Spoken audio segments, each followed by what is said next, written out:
देहरादून में मुख्यमंत्री championship trophy 2025-26 का समापन। खेलेगा उत्तराखंड, बढ़ेगा उत्तराखंड अभियान को मजबूती।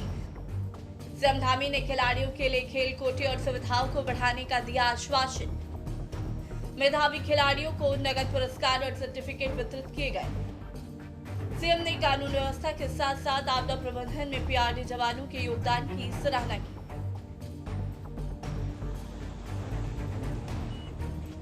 जोश, जुनून और जीत की ललक। देहरादून के खेल मैदान में बुधवार को उत्तराखंड के भविष्य की सुनहरी तस्वीर दिखाई दी। मुख्यमंत्री चैंपियनशिप ट्रॉफी 2025-26 के समापन पर सीएम पुष्कर सिंह धामी बतौर मुख्य अतिथि पहुंचे। उन्होंने खिलाड़ियों को मेडल पहनाए, उनकी उपलब्धियों की सराहना की। सीएम पुष्कर सिंह धामी ने कहा कि हमारी सरकार प्रदेश को खेल हब बनाने के लिए संकल्पित है। युवा कल्याण और पीआरडी विभाग के माध्यम से हम गाँव-गाँव की प्रतिभा को मंच दे रहे हैं। सभी खिलाड़ियों को, बच्चों को एक मंच मिला है, उनकी प्रतिभाओं को प्रदर्शन का अवसर मिला है और बड़ी संख्या में 2.5 लाख से अधिक हमारे खिलाड़ियों ने इस प्रतियोगिता में भाग लिया है और सरकार ने भी उनके प्रोत्साहन में कोई कमी नहीं करी है।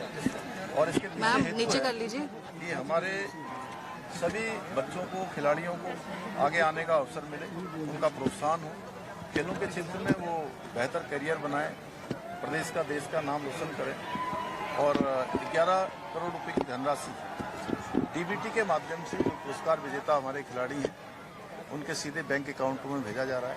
आगे भी हमारी सरकार खिलाड़ियों के लिए, जो सामान्य परिवारों में अच्छी प्रतिभाएं होती हैं, उनको कोई संसाधनों की कमी के कारण से उनकी प्रतिभा दबी न रहे, उनको आगे आने का मौका मिले।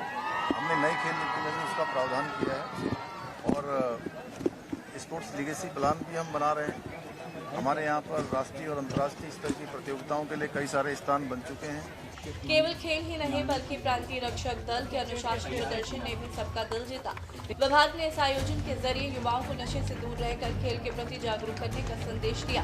इस बार की चैंपियनशिप में जिलों के खिलाड़ियों ने भाग लिया, जिसमें एथलेट से लेकर कबड्डी तक के मुकाबले हुए। आपको बता दें कि धामी सरकार ने छोटी उम्र से ही बच्चों को खेलों से जोड़ने के लिए सीधी आर्थिक मदद की शुरुआत की है। 8 से 14 वर्ष की आयु में उभरते खिलाड़ियों को हर महीने 1500 रुपए की छात्रवृत्ति दी जा रही है।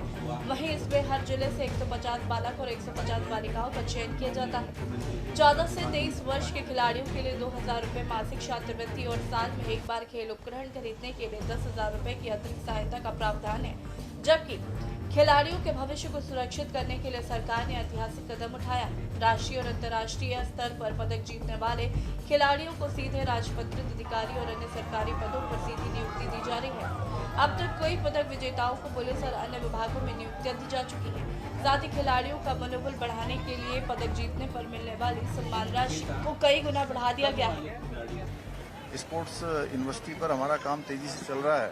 हमारा प्रयास है जल्दी से जल्दी वो स्पोर्ट्स यूनिवर्सिटी भी हमारा काम करना प्रारंभ कर देगी और देवभूमि अब धीरे धीरे खेल भूमि के रूप में भी आगे बढ़ने लगी। प्रदेश में तारीखों की घोषणा, बजट सत्र को लेकर चूंकि पहले प्री बजट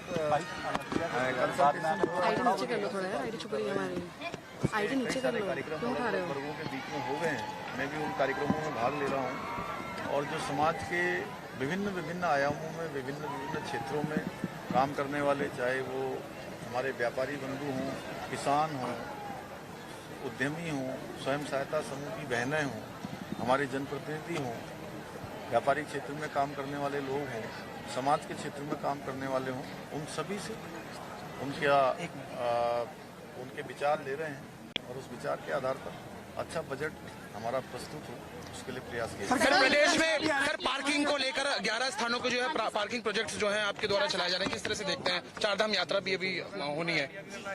जिस प्रकार से पिछले सालों में हमारे यहाँ आने वालों की संख्या बढ़ी है, उनको पार्किंग की कोई सुविधा न हो, कोई परेशानी न हो। चारधाम यात्रा एक हमारी लाइफलाइन होती है।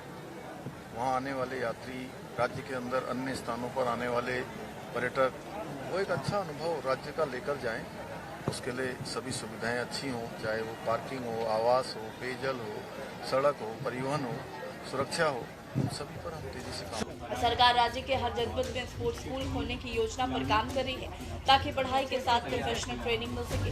मुख्यमंत्री चैंपियनशिप ट्रॉफी ने न केवल खिलाड़ियों को अपनी प्रतिभा दिखाने का मौका दिया है, बल्कि ये आयोजन राज्य में खेल संस्कृति को पुनर्जीवित करने की दिशा में एक बड़ा कदम माना जा रहा है। सीएम धामी के नेतृत्व में अब नजरें 2026 के राष्ट्रीय खेलों पर टिकी है।